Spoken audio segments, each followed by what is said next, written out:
Les abords de la ville, une jeune prêtresse fit ses premiers pas dans la guilde des aventuriers, entamant ainsi un voyage plein de défis. Après que la réceptionniste eut vérifié son identité, on lui remit un collier muni d'une plaque en métal symbolisant son rang de débutante, connu comme le niveau le plus bas dans un système allant du cuivre au platine. Il s'agissait de la certification permettant aux aventuriers de travailler légalement dans les territoires administrés par la guilde. Peu après, alors qu'elle s'habituait à l'atmosphère animée du grand hall, elle fut invitée par un jeune aventurier à rejoindre une équipe. Il se présenta comme le chef d'un groupe de débutants à la recherche d'un membre supplémentaire pour une mission urgente. Leur tâche consistait à éliminer des gobelins semant le chaos dans un petit village. Selon les rumeurs, ces créatures ne se contentaient pas de voler de la nourriture et du bétail, mais enlevaient également des femmes, plongeant de nombreux villageois dans la peur. Bien qu'elle ait remarqué que l'équipe était composée de combattants inexpérimentés, la réceptionniste les laissa partir après leur avoir adressé un avertissement bienveillant. Le chef, enthousiaste mais imprudent, pensait que même quelques aventuriers de rang cuivre suffiraient pour affronter des créatures de bas niveau comme les gobelins. Sa confiance convainquit la jeune prêtresse de les accompagner, dans l'espoir d'aider les villageois grâce à ses pouvoirs de guérison. Après un long voyage, le groupe arriva à la grotte supposée être le repère des gobelins. Un crâne humain suspendu à l'entrée créait une atmosphère sinistre qui fit trembler la prêtresse de peur. Malgré son malaise, elle continua d'avancer. Tout au long de leur progression dans la grotte, elle proposa à plusieurs reprises de battre en retraite pour attendre des renforts, mais le chef insista pour aller plus loin. Il affirma que les gobelins avaient l'intelligence d'enfants, se vantant d'en avoir déjà chassé quelques-uns qui s'étaient aventurés dans son village. Pour démontrer sa bravoure, il fit plusieurs moulinets avec son épée, se donnant l'air courageux. Cependant, manquant de technique, sa longue épée heurta la paroi de la grotte. L'équipe comprenait aussi une magicienne diplômée d'une académie de magie, censée être le pilier tactique du groupe. Aucun d'eux ne portait d'antidote contre le poison à cause de leur coût élevé, si bien que le groupe dépendait entièrement de la magie de guérison et des sorts de lumière de la prêtresse. En s'enfonçant davantage, ils croisèrent un autre crâne, rendant l'atmosphère encore plus pesante. Par négligence, la prêtresse et la magicienne prirent du retard. Pendant que les deux combattants de tête avançaient, la magicienne accéléra le pas pour les rattraper. Mais la jeune prêtresse s'immobilisa soudain en entendant un bruit étrange venant de l'arrière. Dans l'obscurité, un groupe de gobelins qui les guettait en embuscade apparut, et l'un d'eux se jeta immédiatement sur la magicienne. Elle réussit à réagir en lançant une flamme qui toucha l'ennemi. Cependant, le temps d'incantation était trop long, ce qui permit aux créatures de l'attraper. Les monstres s'emparèrent du bâton magique qu'elle tenait, la rendant sans défense. La prêtresse tenta d'utiliser son bâton en bois pour sauver sa compagne, mais les créatures réussirent à poignarder mortellement la magicienne au ventre, rendant la situation critique. Pendant ce temps, les deux combattants de tête étaient laissés avec un... Le chef fit demi-tour et chargea les gobelins comme un papillon de nuit attiré par une flamme, espérant sauver ses coéquipiers. La magicienne se remit lentement grâce à la magie de guérison, tandis que l'autre aventurier tenta d'aider en poignardant un gobelin, mais laissa un autre lui entailler la jambe avec un couteau. Sous l'effet de la douleur et de la colère, l'épéiste balança son arme de façon incontrôlée. L'étroitesse de l'espace fit que sa lame heurta la paroi de la grotte et lui échappa des mains. Lorsque l'épée tomba au sol, leur sort fut scellé. Ils étaient désormais sans défense. Elle devint rapidement une proie, déchirée par la meute de gobelins dans l'obscurité de la caverne. La dernière avant-garde, une combattante, resta en arrière pour combattre, créant une voie de fuite pour la magicienne et la prêtresse. Elle enchaîna les coups, frappant de puissants poings et donnant des coups de pied redoutables. Cependant, un grand gobelin bloqua son coup de pied, lui brisa la jambe, puis la projeta violemment contre la paroi de la grotte à 2 reprises, vidant ses forces. Lorsqu'elle ne put plus résister, les gobelins ne la tuèrent pas comme ils l'avaient fait avec le chef, mais commencèrent plutôt à torturer son corps avec honte, déchirant ses vêtements et commettant des actes ignobles. La prêtresse ne put que fuir la grotte désespérément avec la magicienne blessée. Cependant, après s'être traînée sur une courte distance, elle trébucha. Malgré de multiples sorts de guérison, l'état de la magicienne empirait. Le poison se propageait silencieusement dans son corps, aspirant sa force vitale.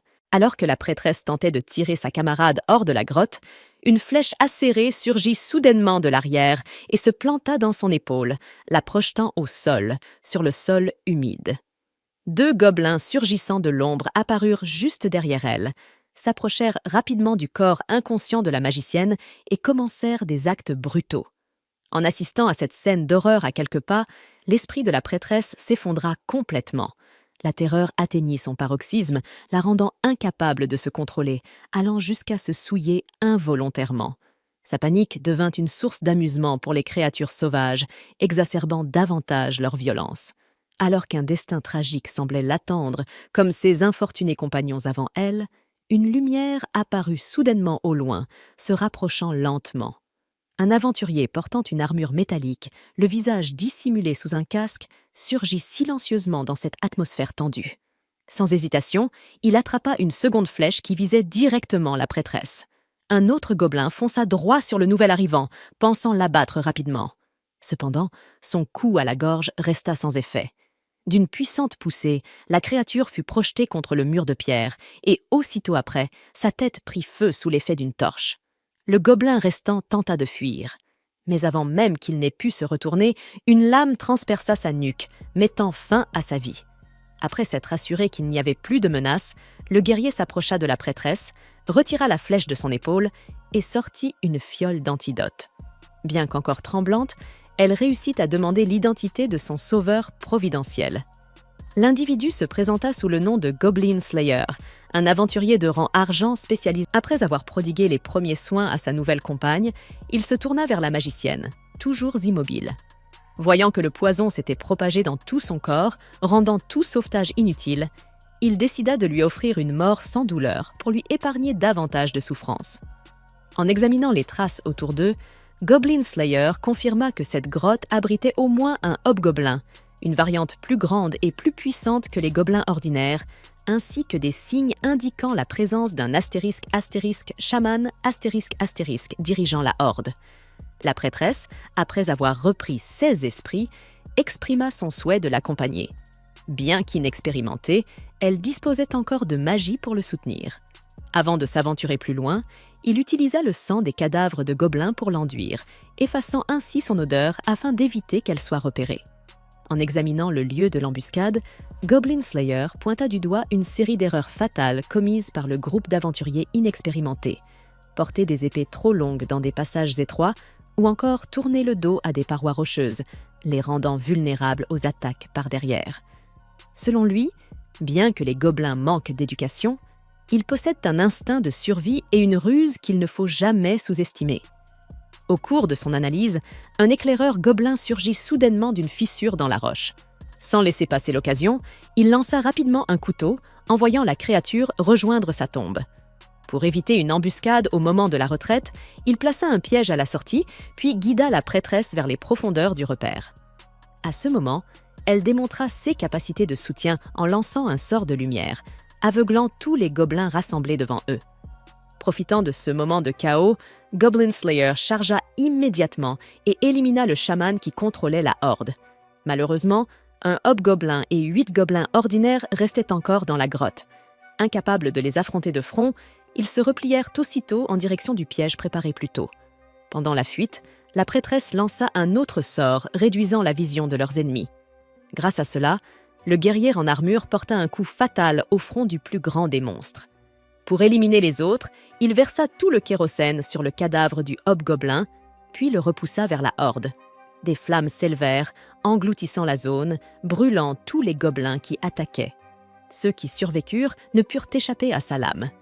Lorsqu'il n'y eut plus aucune créature capable de résister, ils retournèrent dans la dernière zone pour évaluer la situation. La combattante était toujours en vie, mais elle avait subi de graves blessures après les atrocités infligées par la horde gobeline.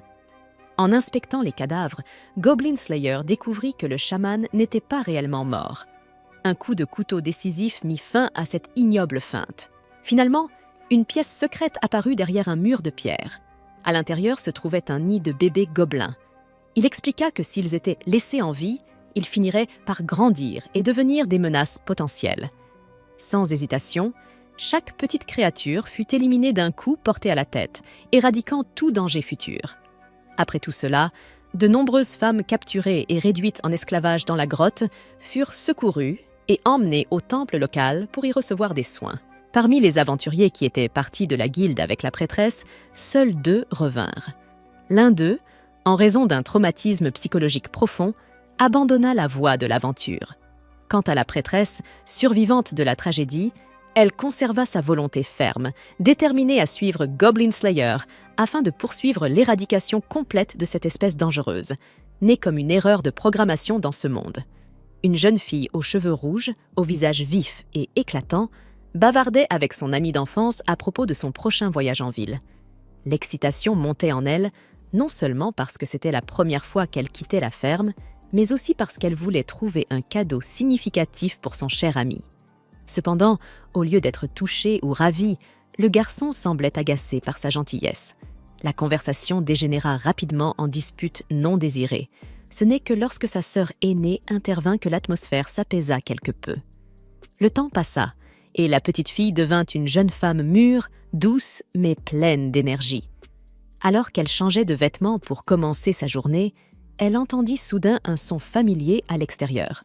Son ami d'enfance, le garçon introverti devenu un véritable aventurier surnommé Goblin Slayer, inspectait la clôture entourant la ferme. Bien qu'il eût grandi, il semblait toujours peu concerné par les sentiments amoureux entre hommes et femmes. Pour lui, les gobelins étaient la seule chose qui méritait son attention. Au lieu d'admirer le paysage campagnard ou de passer quelques minutes à discuter avec son ancien ami, il observait avec diligence chaque trace au sol, essayant de déterminer si une créature s'était faufilée dans la région. Après avoir terminé son inspection, Goblin Slayer retourna prendre le petit déjeuner avec sa famille d'accueil. Il mit fin à toute conversation en présentant un grand sac d'argent pour les remercier de leur hospitalité. En voyant cela, l'oncle de la jeune fille remarqua que le métier de chasseur de monstres semblait non seulement dangereux, mais aussi assez lucratif. Néanmoins, il n'oublia pas de rappeler à Goblin Slayer de rester extrêmement vigilant, surtout que sa nièce souhaitait l'accompagner en ville pour livrer des marchandises. Malgré l'inquiétude de l'oncle, il accepta finalement qu'elle voyage avec Goblin Slayer, à condition qu'elle pousse elle-même la charrette. Pendant ce temps, Goblin Slayer marchait à ses côtés, cueillant des fleurs sauvages au bord de la route, apparemment peu préoccupé par la charge que portait son ami. En chemin, ils discutèrent du travail récent de Goblin Slayer. Selon la jeune fille, moins de missions signifiaient plus de repos. Mais lui voyait les choses autrement. Dans son esprit, tant qu'un seul gobelin existait, la paix ne pouvait être assurée. À la guilde des aventuriers, un fermier suppliait la réceptionniste de trouver quelqu'un capable d'éliminer des gobelins apparus près de ses terres. Non seulement ils endommageaient les récoltes, mais ils se comportaient aussi de façon ignoble envers les femmes, mettant tout le monde dans une grande angoisse. Cependant, avec la récompense généralement dérisoire, personne ne voulait accepter une mission aussi dangereuse et répugnante, à l'exception de l'homme qui avait dédié toute sa vie à exterminer les monstres verts, Goblin Slayer. Le meurtrier se vantait d'exploits imaginaires, affirmant avoir combattu un taureau pendant des centaines de rounds sans subir la moindre blessure. Pendant ce temps, Goblin Slayer se tenait silencieusement au comptoir des quêtes, avec son calme caractéristique. Bien qu'il fît partie des aventuriers de rang argent, l'un des plus hauts rangs de la guilde, il n'était pas respecté par ses pairs, tout simplement parce que le travail qu'il poursuivait était jugé sale et sans intérêt. Personne ne comprenait que derrière cette monotonie se cachait une détermination de fer, éradiquer complètement une espèce spécialisée dans la ruine des humains. Lorsque le personnel de la guilde présenta une mission spéciale de grande valeur, de nombreux groupes d'aventuriers se précipitèrent aussitôt pour s'en emparer. Chacun espérait changer sa vie en une seule expédition. Au cœur de cette ruée chaotique, seul Goblin Slayer resta debout en silence dans un coin. Ceux qui méprisaient les missions de chasse aux gobelins échouaient souvent à comprendre qu'un gobelin laissé en vie représentait toujours une menace future. La jeune fille de la ferme ressentait une inquiétude inexplicable. Bien qu'elle comprît le tempérament réservé et taciturne de son ami d'enfance, le silence prolongé depuis leur départ de la ferme l'angoissait. La distance entre eux semblait croître, même s'ils marchaient encore côte à côte. C'est alors que la prêtresse, une jeune clerc ayant accompagné récemment Goblin Slayer en mission, fit son apparition, le visage clairement contrarié. Leur conversation se tourna immédiatement vers les stratégies d'action, les tactiques de combat et les méthodes permettant d'identifier les traces de gobelins dans diverses situations. Goblin Slayer, qui expliquait rarement quoi que ce soit aux autres, prit cette fois le temps d'analyser minutieusement, partageant avec la prêtresse tout son savoir spécialisé sur ces créatures méprisables. En attendant que les aventuriers rassemblés à la guilde terminent leur sélection de missions adaptées à leurs capacités, Goblin Slayer et la prêtresse s'approchèrent du comptoir pour recevoir leur travail habituel. Nul besoin de deviner. La guilde semblait comprendre implicitement que le type de mission qu'ils visaient concernait certainement les gobelins. Ce jour-là, à la surprise générale, 3 demandes d'extermination de gobelins furent émises. Cependant, une équipe composée de 3 jeunes gens, tout juste diplômés et fraîchement titulaires de leur licence professionnelle, en avait déjà accepté une. La prêtresse exprima une vive inquiétude, son intuition lui soufflant que CS débutants n'étaient pas si différents de ceux qui l'avaient autrefois accompagnés, pleins d'illusions sur leur propre force. Sous-estimant le danger, ils finiraient par payer de leur sang et de leurs larmes.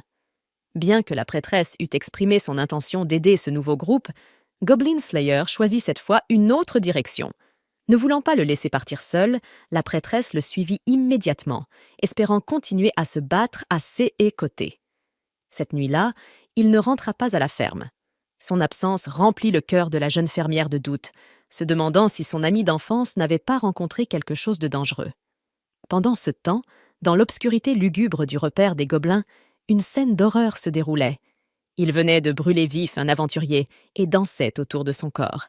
6 actes sauvages reflétaient la nature dégénérée et absolument cruelle de leur rituel.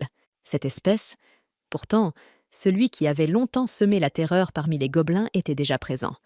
Les souvenirs d'une nuit d'horreur, vécue des années auparavant, refirent brusquement surface. Le jour où toute la campagne fut ravagée, le jour où ces créatures monstrueuses piétinèrent toutes les valeurs humaines, arrachant des vies, la dignité et l'innocence de nombreux innocents.